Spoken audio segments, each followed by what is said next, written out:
Alors voilà, ce matin, je n'arrivais pas à démarrer. Hop, moto en panne. Donc j'ai poussé jusque chez Doc Biker, qui n'est pas trop loin de chez moi, heureusement. Et ben, on va voir ce que c'est, hein Mathieu? Oui, on va regarder. Donc déjà, je vais mettre le contact. Ça, c'est la batterie. On va commencer par remplacer la batterie et après, on va faire un contrôle charge. Être sûr que la moto fait bien son boulot et qu'elle recharge bien la batterie en roulant. Donc tu la changes d'entrée de jeu? Soit je la charge, ce qui prend un peu de temps. Il faudrait au moins 4-5 heures de charge. Et par exemple, si j'avais un chargeur avec des pinces et tout, je pourrais la charger à ma voiture par exemple? Alors, c'est pas la charger, tu pourrais la démarrer avec ta voiture.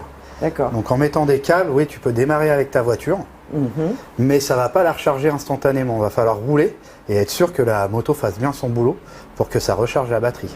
Bon, alors comment on fait?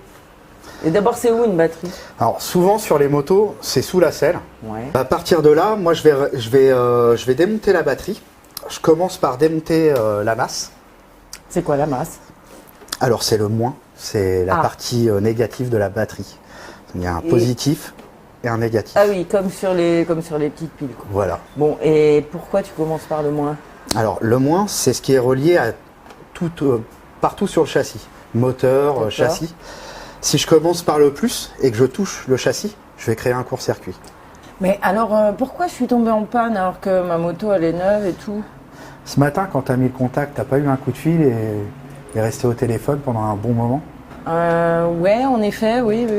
Ah bah ça a dû te vider pas mal ta batterie, plus le froid. Bon, alors, explique-moi, qu'est-ce qu'on va faire maintenant? Je démonte ta batterie pour la mettre en charge. D'accord, tu la mets en charge sur quel chargeur? Sur un chargeur automatique. Ça s'achète?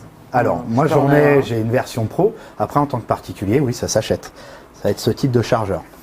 Ça se trouve facilement dans le commerce. Ça se trouve facilement sur le commerce, sur Internet, et c'est tout automatique. Et comment tu sais si ta batterie, elle est vraiment morte? Sur cette batterie-là, je vais la mettre en charge et je vais voir si la batterie, elle prend la charge. Et là, si elle prend pas la charge, ça veut dire qu'elle est morte et qu'il faut la changer. Exactement. Bon, donc là, tu vas la charger. Ouais. Et après, on voit donc si ça redémarre. C'est ça. Maya, pendant que ta batterie est en charge, je vais te montrer les différentes batteries. Alors celle-ci, c'est vraiment la batterie traditionnelle, ce qu'on trouve sur les motos depuis très longtemps. Donc c'est une batterie avec entretien. On la remplit d'acide une première fois jusqu'à son niveau maximum. On la charge et après on l'entretient. On va contrôler le niveau au moins une fois, voire 2 fois par an. La batterie Certi, comme ce qu'il y a sur ta moto, celle-ci, elle est prête à l'emploi. Rien à faire quand on l'achète, juste à poser et à recharger. Il y a aussi une autre batterie sans entretien.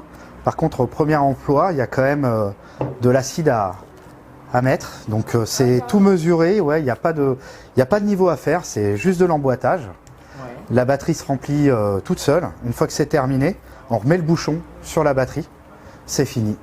On peut la charger. D'accord, et c'est quoi l'intérêt de ce type de batterie? De ce type de batterie, on la prépare qu'une seule fois et après elle est sans entretien. D'accord. Et au niveau des tarifs, c'est à peu près équivalent? Non, la batterie traditionnelle était moins chère. Ouais, c'est bon. Voilà. Bon alors ça y est, elle est chargée? Là, elle est chargée.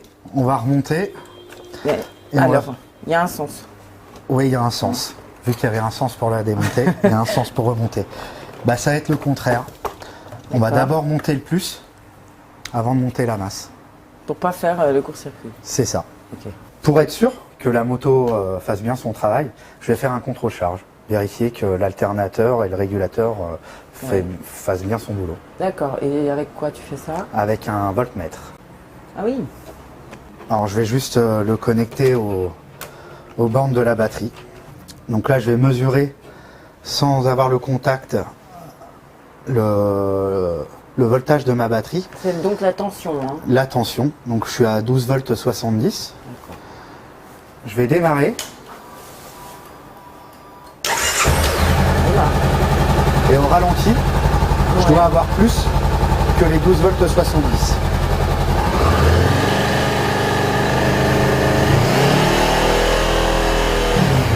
Donc là, la moto reste tout le temps à 14 volts 30.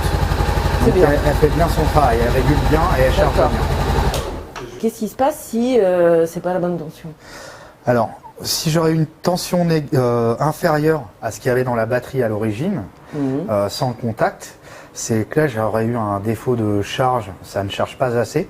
Bon, et là, il faut faire quelque chose. Ah ouais, faut pas rouler comme ça. La panne de la batterie peut être le résultat d'une panne de régulateur ou d'alternateur.